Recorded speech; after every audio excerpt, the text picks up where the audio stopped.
America ବିଶ୍ୱ ସ୍ୱାସ୍ଥ୍ୟ ସଂଗଠନ WHOରୁ ଓହରିଲା। ଜେନେଭାରେ ଥିବା ସଂଗଠନର ମୁଖ୍ୟାଳୟରୁ ଦେଶର ପତାକା ମଧ୍ୟ ହଟାଇ ଦିଆଯାଇଛି।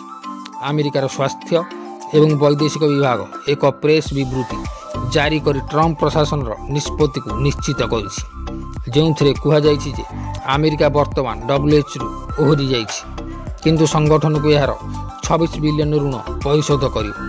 ଜାନୁଆରୀ 2025ରେ WHOକୁ ଗୋଟିଏ ବର୍ଷ ପୂର୍ବରୁ ନୋଟିସ୍ ଦିଆଯାଇଥିଲା ଯେ ଆମେରିକା ସଂଗଠନରୁ ଓହରିଯିବ ଏବଂ ସମସ୍ତ ବକେୟା ଦେୟ ପ୍ରଦାନ କରିବ।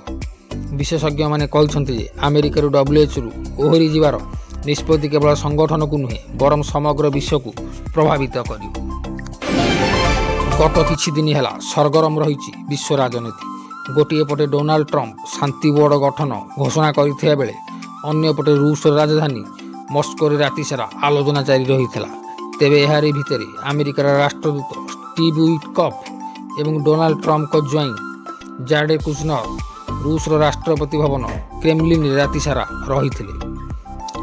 ୟୁକ୍ରେନ୍ ସହିତ 4 ବର୍ଷ ଧରି ଚାଲିଥିବା ଯୁଦ୍ଧର ଅନ୍ତ କରିବା ପାଇଁ ଏଠାରେ ଏକ ବୈଠକ ଅନୁଷ୍ଠିତ ହୋଇଥିଲା। ପୁତିନ ମଧ୍ୟ ଏହି ବୈଠକରେ ଉପସ୍ଥିତ ଥିଲେ ଏବଂ ସେ ସ୍ପଷ୍ଟ କରିଥିଲେ ଯେ ୟୁକ୍ରେନ୍ ଅଧିକୃତ ଅଞ୍ଚଳଗୁଡ଼ିକୁ ସ୍ୱୀକୃତି ଦେଲେ ଏବଂ ସେଠାରୁ ପ୍ରତ୍ୟାହାର କଲେ ହିଁ ଏହି ଚୁକ୍ତି ସମ୍ଭବ। ତଥାପି ୟୁକ୍ରେନ୍ ପାଇଁ ଏହାକୁ ଗ୍ରହଣ କରିବା ସହଜ ହେବ ନାହିଁ ବୋଲି ଚର୍ଚ୍ଚା ହେଉଛି।